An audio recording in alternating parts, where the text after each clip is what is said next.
So, Blake, thank you for your time today. The first question I wanted to ask you is something I know you've written quite a lot about, both on your blogs and in your book, Do I Have Your Attention? And that's around this phrase in the research called attention contagion. And when I came across the research on attention contagion, it really struck a chord. I thought it's really powerful for teachers to know about. I thought, in your own words, if you wouldn't mind describing what is attention contagion, what did the results in the study show, and what can we do with those sort of findings on a practical level in the classroom? Sure, sure. Yeah. So attention contagion. Currently, there are three different studies out on attention contagion. And attention contagion is the spread of either attentive or inattentive behaviors throughout a classroom, basically.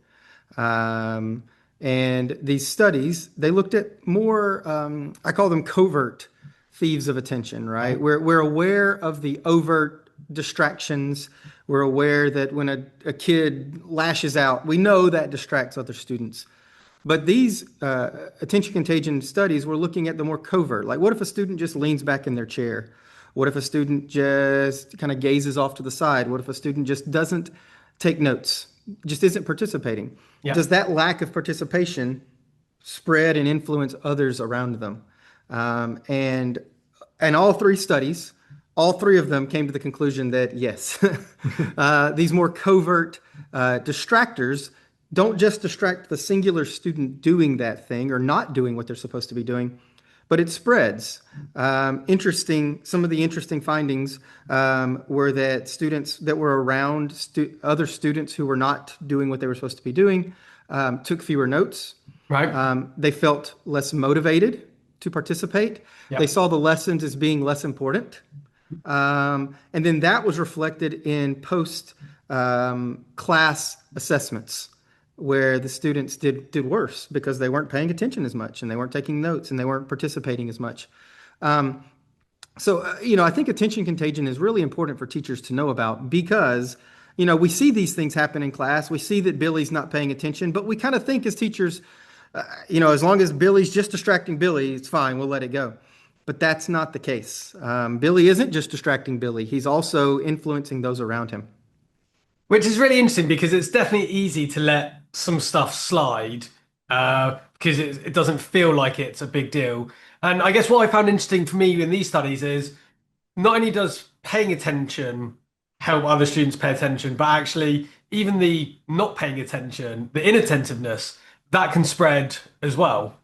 Yeah, and that's actually, they found that the inattentive behaviors spread more than the attentive behaviors. Of course, it'd be wonderful if the attentive behaviors, Yeah. and you could literally like see the children blooming like flowers throughout your classroom, but that's just not the case. The inattentive behaviors seem to spread more. And one more interesting kind of tidbit from this is that students, when they polled them afterwards, students could tell when other students weren't being attentive, Right. right? They could say, "Oh, so and so is not being attentive," but they also said that they didn't believe it impacted their behaviors, Right. Yeah. but it clearly did.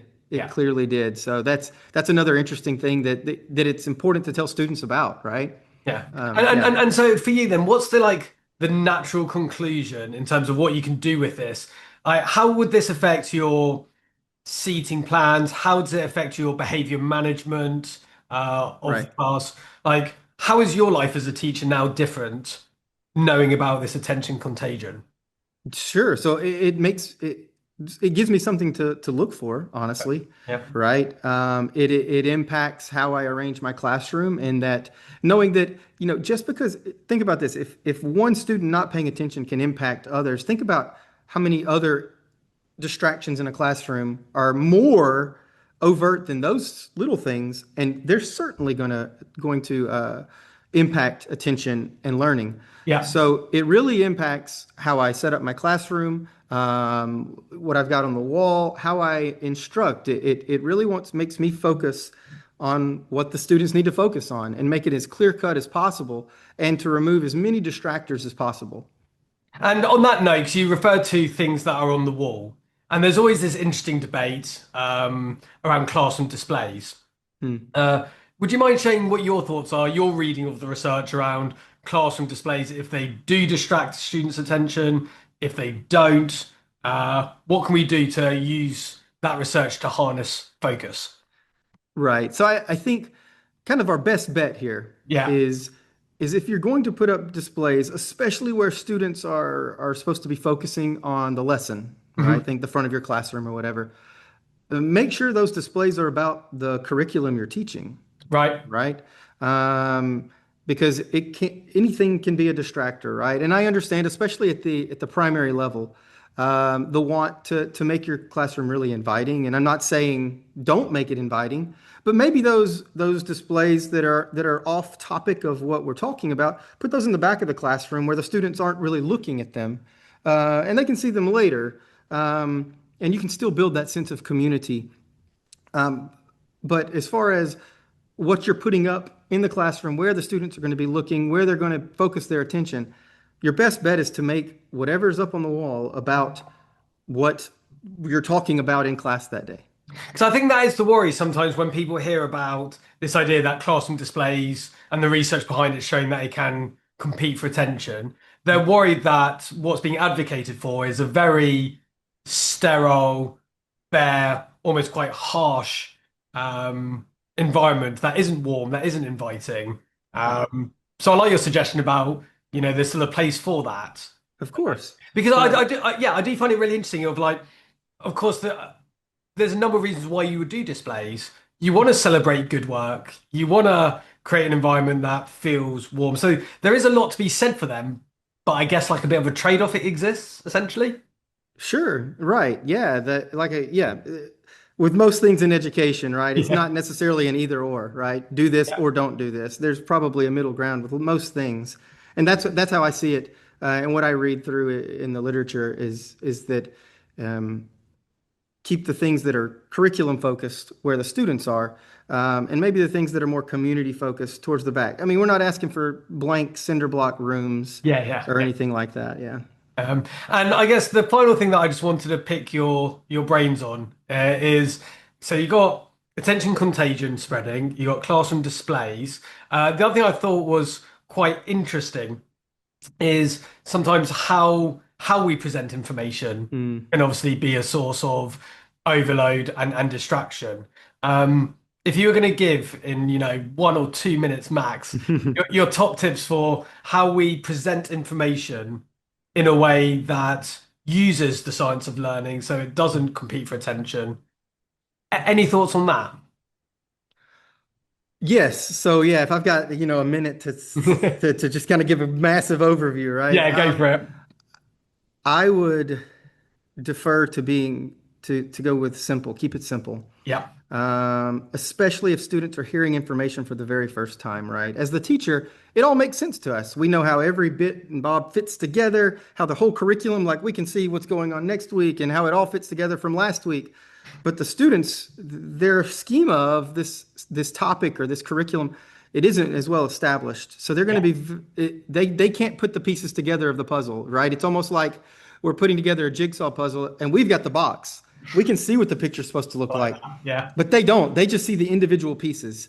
So keep it simple and then build from there, right? Once they have the foundational knowledge, Yeah. and then you build from that, and then you can make it more intricate in your lessons. But just keep it simple. Fight the urge to want to make it kind of over the top, right? Yeah. Because that's also something that students have to hold in their memory. If they're doing some complex lesson where the concept is complex, on top of that, what they're doing with that material is complex with loads of instructions of do this and then do that.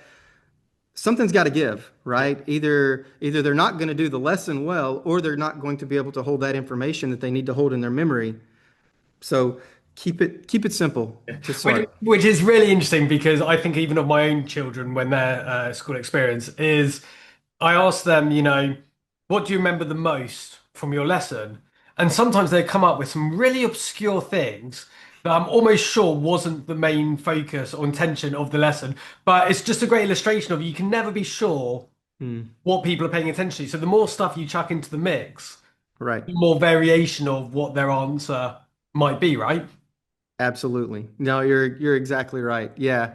I've done the same thing with my children, and what they remember is that so and so asked this silly question or something, Yeah. but it's not actually about Yeah. the layers of Earth or whatever they're studying. You know what I mean?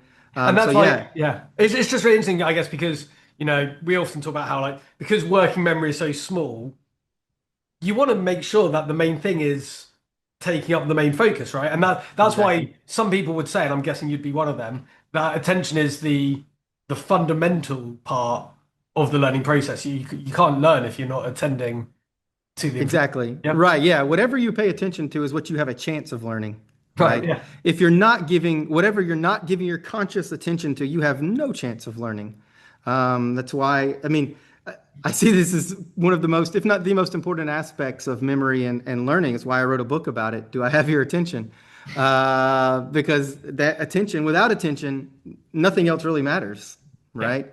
And with attention and with focused attention and removing distractions, you've got a much higher chance of getting that information to the students, having them process it, and then in turn be able to work with it. And then you see the results of that, right? And they're more motivated, and then you're more motivated as a teacher because you're seeing that what you're doing is working. And like that, I don't think there's anything better than that as a teacher.